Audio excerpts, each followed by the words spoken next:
The Tesla belonged to an up-and-coming R&B singer, a young guy who was away on a world tour at the time that body was found in his vehicle, but he's not away anymore. David, as he's known, has gone off the grid, radio silent, as disturbing connections to that teenage girl just keep piling up. Is it possible she's on the phone talking to David or talking to whomever it is she's going to meet up with and get in the car? Because what we don't see on this video, and I should make this really clear to our viewers, is that the liquor store owner knew after this frame, when she actually walks out of frame, he saw her get into a car. He just couldn't remember what kind of car. It was nondescript, it was far away, but he saw her get into a car. So we know that this was the last time she was seen.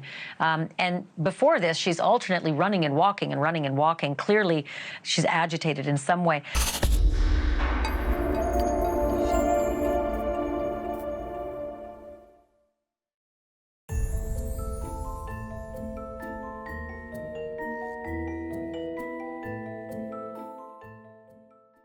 On September 8th, sometime after tow yard workers noticed a distinct, horrific odor emanating from the trunk of a Tesla, news broke that a decomposing body had been found in the vehicle of a 20-year-old musician named David. His name is annoyingly spelled with a 4 instead of the A and the I. His real name is reportedly David Anthony Burke, and he was a native of Queens, New York. If you're as old as me, your initial thought was probably, who? Granted, he was fairly popular in certain circles, and in fact, I can admit I was quite familiar with one of his songs. It was called Here With Me, and I really did enjoy it, although I had no clue who sung it. I just knew it from like viral reels on Instagram. So the artist didn't register with me at all, and it's not surprising because he comes off so cringe and try hard, and is not someone I would normally listen to. It's clear he wants to be edgy and artistic. It just feels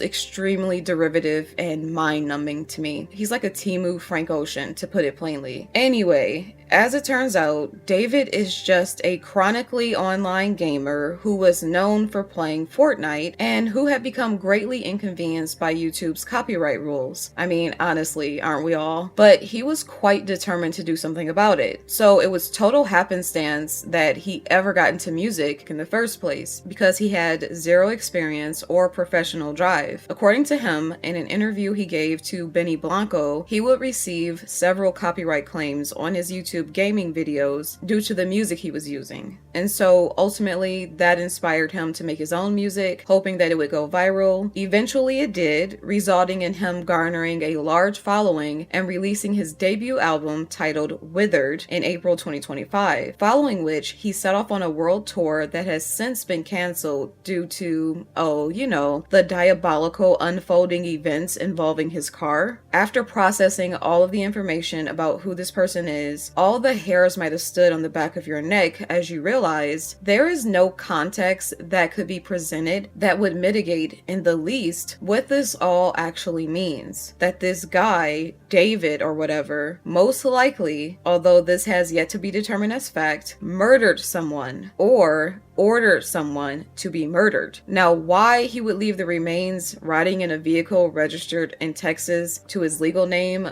was the only thing that deterred me from thinking he could have possibly been behind this tragedy. Then it occurred to me that the car could have been stolen by nefarious people who used it for nefarious purposes before abandoning it, and that would make sense of why there was a dead body inside of a famous singer's car, because surely no one who would commit a crime so horrendous would be stupid enough to leave a trail of evidence this glaring that led straight back to themselves. Alas, I was very wrong. David appears to be as moronic as his stage name. Reportedly, the vehicle in which the remains were discovered was never reported stolen. That means David is responsible for whatever went on with the car, since it is registered to his name. Whatever tickets it accumulated are in his name. But the connections to David don't just stop up at the car's registration. The story kept getting progressively worse for him with each new headline that emerged. And while there is absolutely nothing comical about what happened to this poor girl, David's actions with regard to this situation have been laughably stupid. So much so that I just couldn't believe each new headline that came out and linked him closer and closer to the person found in his trunk. It was jarring. Many people who were previously skeptical and were trying to maybe give him the benefit of the doubt were suddenly forced to reckon with the idea that he very well may have been involved with what happened to this victim. I swear it reminded me of a Key and Peele sketch with each new incriminating detail that surfaced each time I came online, and that seemed to point directly to him like a road flare. It's also insane that we now know for a fact he had been ideating about committing this very murder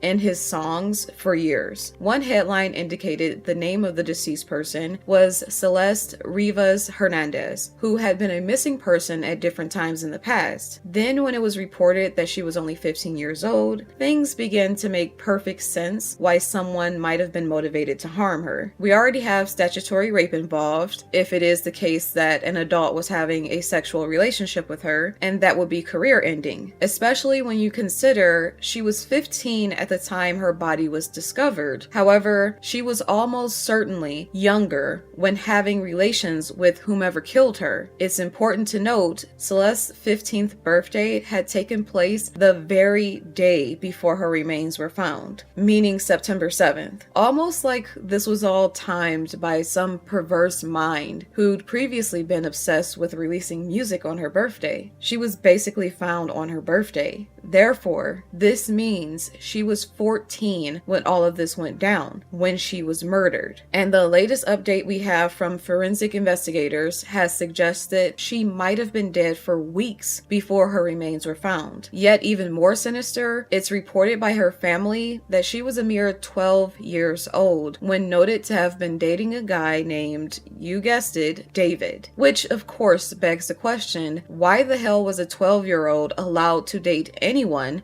or be outside of her parents' supervision to this extent? Why was no one protecting her or getting her help if she was a serial runaway? Also, what was she running from? And it's obviously not some insane coincidence that her body was found in the car of a guy who just happened to be named David. We're very obviously speaking about the same guy here. Furthermore, it was discovered that the singer David, the owner of the vehicle, happened to have a matching tattoo with the deceased girl, inked on the inside of both of their fingers. And I've heard this tattoo described two different ways. So at this time, I'm not sure which is true. The tattoo was either identical to David's, meaning it read shh like his does, and which according to the LA Times is what the medical examiner reported, or her tattoo simply read David, which is coming from alternate reports. Either way, both instances would be equally as incriminating as far as I'm concerned. However, we do know for certain and have seen photographic evidence of David simply having the word shh tattooed in a similar spot along his inner finger, which is just unfathomably creepy. It's also been reported that David's abandoned Tesla had been ticketed 11 days before Celeste's body was found, which would have been around the 28th or 29th of August. And so again, it begs the question,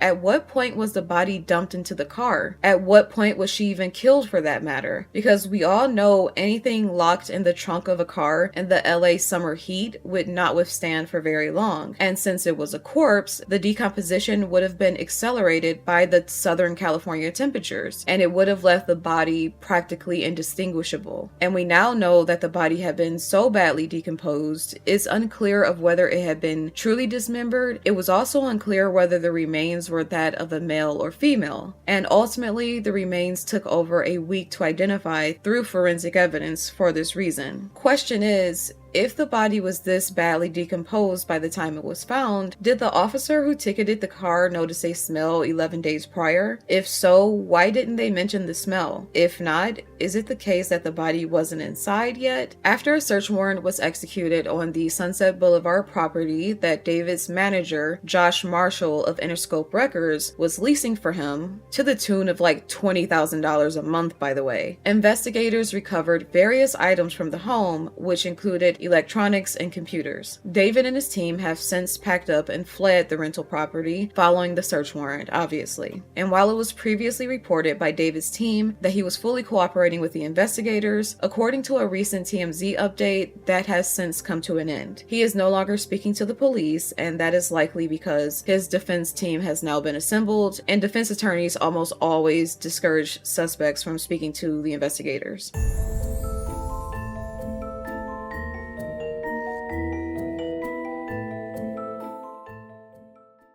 What strikes me about this dude is that beyond the perversion of carrying on a relationship with a minor, a trend you'll come to notice about David and his behavior, and even his so-called art, is that he is unapologetic about the disturbing things he's fascinated by. He is irreverent, arrogant, clearly self-aware, and remorseless about the satanic things he is involved in, and unrepentant about the satanic things he appears to be guilty of doing. That "shh" tattoo says it all. Again, David apparently got his start in gaming online, and in particular playing Fortnite, before veering into music and finding some success when one of his earliest songs went viral. He would go on to develop a sizable audience and would accumulate millions of streams across Spotify and YouTube. It was reported that in 2023, one of his songs would leak, titled Celeste. How gross is that? In 2023, Celeste Rivas Hernandez, the victim found in David's car, she was like 12, whereas he was still 18. Some of the lyrics included, "So this is what it's like to not need weed to get me high. I love it when you hold me when you cry. Just because,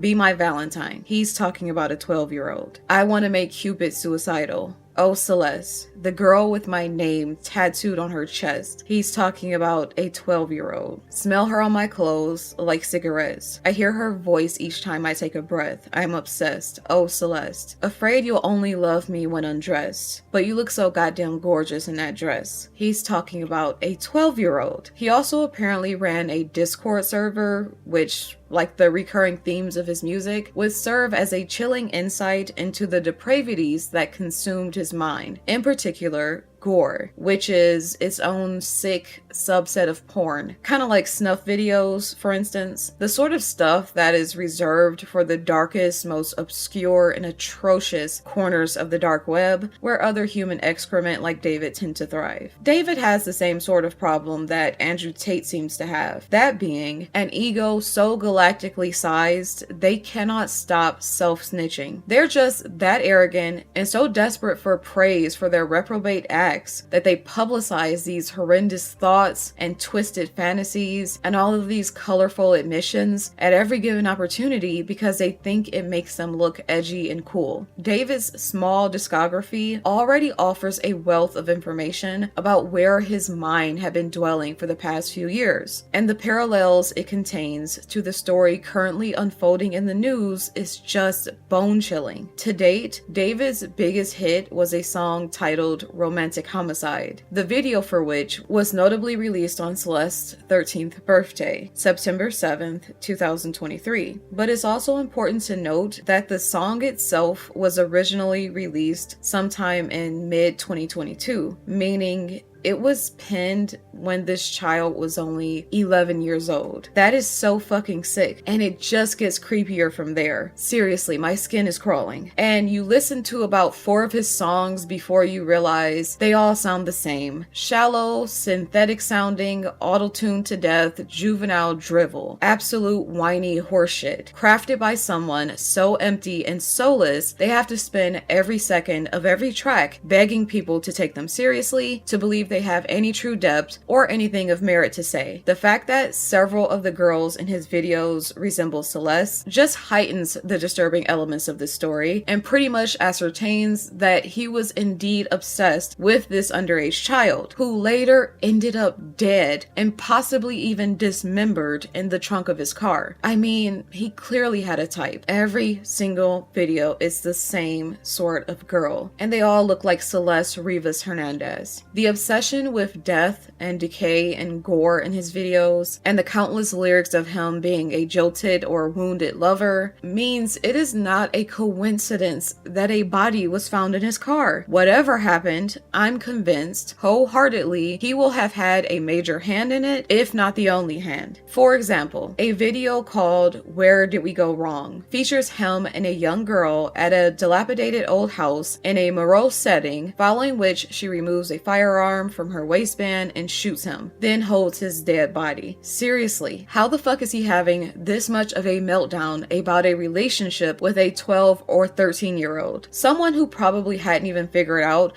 what she wanted to be when she grew up, or had barely had her first freaking period. She was literally pubescent the entire time he knew her. What depth was there to be explored? What love was she able to stir in him that wounded him to this degree, that he is obsessing over her in every song and every video for years? This is madness. He was totally deranged. Another video of his, released months before the human remains were discovered in his car, depicts him wearing a bloody shirt and a blindfold and dragging a corpse through a yard. The corpse is also depicted as himself, but taking the violence out on himself in his videos seems to be the safe way of depicting what he wanted to do to her. It then depicts what appears to be a nihilistic couple in which the girl once more resembles Celeste, and they enter a hardware store and spray paint the cameras before stealing shovels. And the imagery here with the corpse and the shovels is not subtle at all. He wasn't very clever, was he? Has this man ever heard of a freaking metaphor before in his life? By the way, the perfect cherry on top of all of this lunacy is that he was selling bloodied merch that matched what he was wearing in the Morbid music video. It's no longer available, of course, because he pulled it the second the public started drawing connections between his sick songs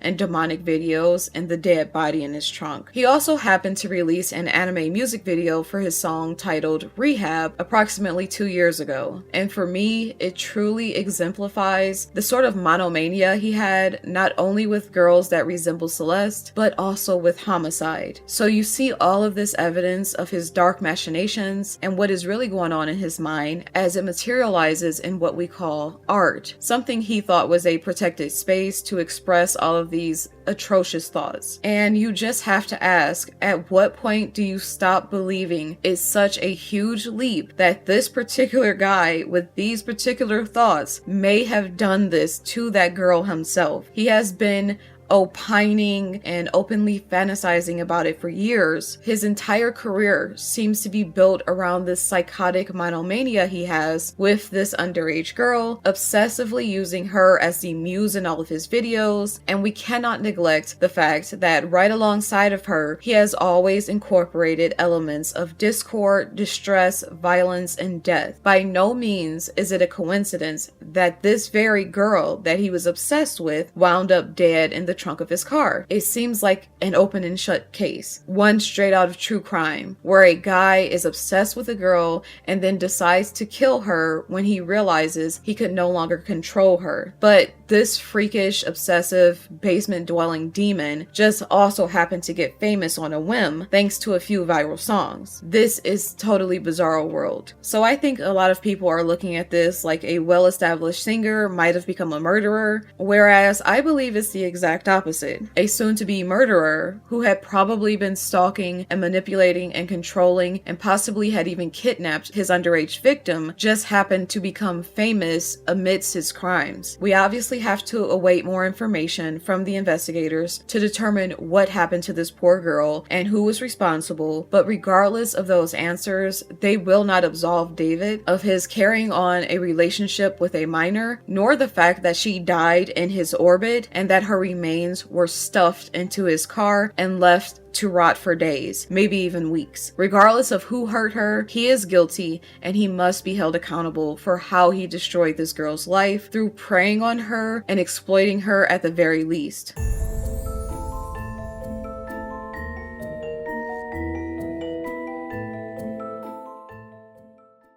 According to the Riverside County Sheriff's Office, Celeste had been reported missing at least 3 times in 2024. That's alarming. Most recently, she was reported missing in April 2024 from her home in Lake Elsinore, California. She was 13 years old at the time, before her body was found over a year later on September 8th, 2025. And there was footage that surfaced that was either the last footage taken of Celeste possibly, or it was footage taken of her when she ran away in 2024, because apparently her sister had gone into a convenience store and asked them had they seen her sister, and then they looked at their footage at that time and they found this. It was no secret what age this child was, because David had been involved in her life in some way since she was 11 or 12. His song Celeste, written in 2023, would have been written when she was 12 or had just turned 13 in September 2023. Essentially, what the evidence is suggesting is that David knowingly kidnapped an underage girl who was reported missing multiple times while in his care, and who was so young she could not have consented to being his girlfriend or entering into any sort of romantic arrangement with him. As far as David's managers are concerned, you also have to ask how much they knew, since this girl did not look 18 years old. By no stretch of the imagination did she look of age. At best,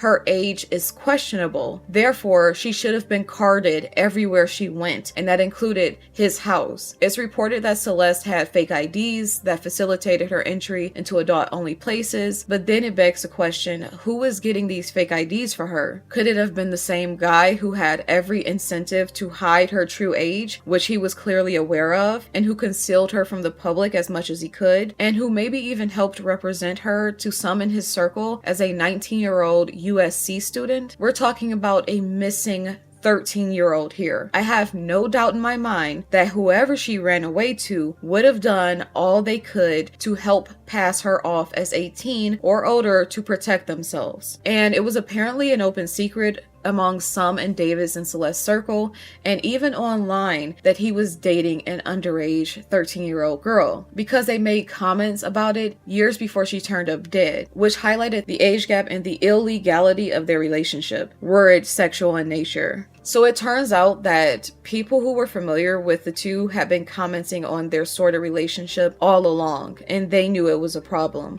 and even threatened him with the LAPD finding out. This comment is still available on one of David's TikTok posts. Furthermore, there is evidence that David himself was aware of her age and didn't care, if you consider the creepy tattoo that says shh, and the comments that allegedly were left on his live stream when a fan simply asked him who the girl was in the video with him, and David responded, "You are a fed," which is not doing him any favors in the department of arguing he believed her to be an adult. There is also a video of him and Celeste where I believe she makes mention of him doing something to a kid, following which David said they needed to delete the comments in the stream. There were also reports that David may have been paying Celeste's friends and classmates to keep quiet about their relationship, but that has yet to be confirmed. Nonetheless, it wouldn't surprise me if that were the case. Whether this child harmed herself or was harmed by someone, there is no context in which it was okay for her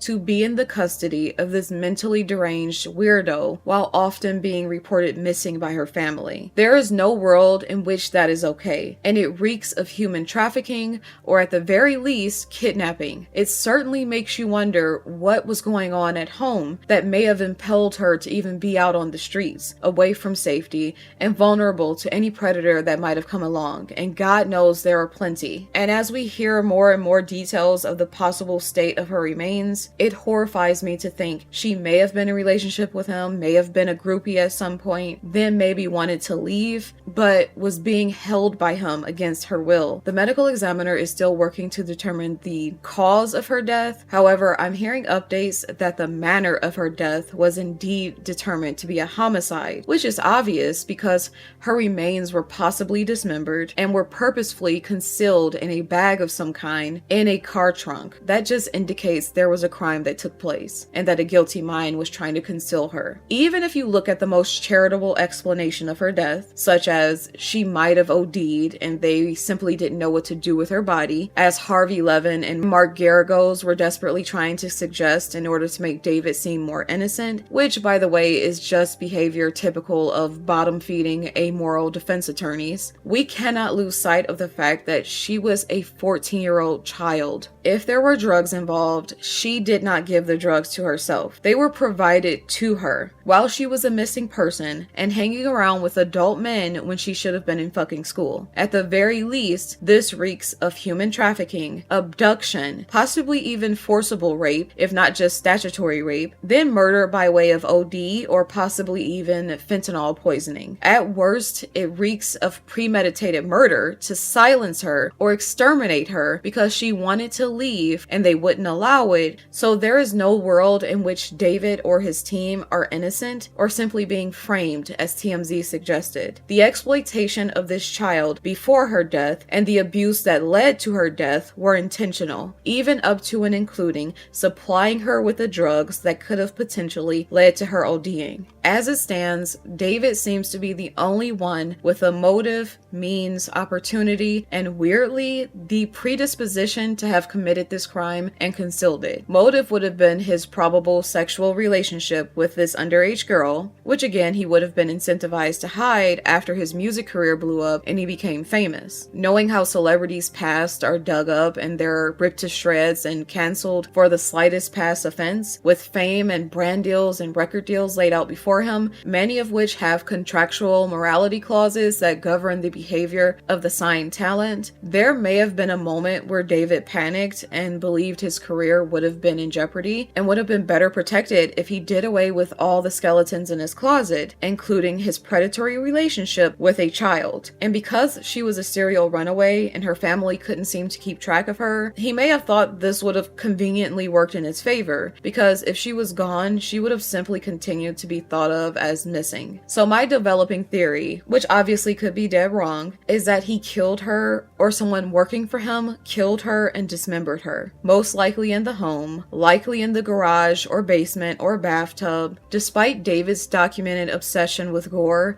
and despite the fantasies he liked to play out in his bloodied music videos, where he quite literally romanticized homicide, it's difficult for me to believe he could have dismembered her on his own, especially without being caught. So he likely had the assistance of another person at some point, maybe even a professional, and if he was sick enough, he may have even put her in the trunk, knowing that if she decomposed enough that her manner of death couldn't be determined and therefore could not prove that he murdered her beyond a reasonable doubt, then he would get off scot-free, kind of like Casey Anthony. And this insane publicity might have only driven his career into the stratosphere. I don't know, I'm just thinking out loud. Or it could have been the case that he killed her with someone and they were supposed to dispose of the body while he was on tour. Maybe he didn't pay them enough. Maybe they fell out and that person said, you know what, fuck it, I'm just going to leave it here and leave it on you. In that sense, he may have been framed, but I wholeheartedly believe he would have been behind her death or involved in some way, even insofar as providing her the drugs that OD'd her, because I believe she was being sexually exploited by him and possibly other people on his team at this point. But one shining hope in this moment is, ironically, the odious Elon Musk. It's suspected that the Tesla the remains were found in will hopefully be able to identify the last person to have contact with the car, and may have even captured footage of whoever dumped the body into the trunk, because this model car reportedly has at least 8 cameras recording multiple angles at all times. That footage would be a godsend right now. And even if the person had their face covered, you have a bunch of different surveillance cameras to follow up with. Once you see that person approaching at whatever time and date, you can then follow up with traffic surveillance cameras or local surveillance cameras to track where that person went or where they came from. And so that will be a massive help in cracking this case. Let's all hope for Celeste's sake that justice is done and that it is done swiftly, and that includes addressing whatever abuse or neglect she may or may not have been experiencing at home that made her repeatedly run away.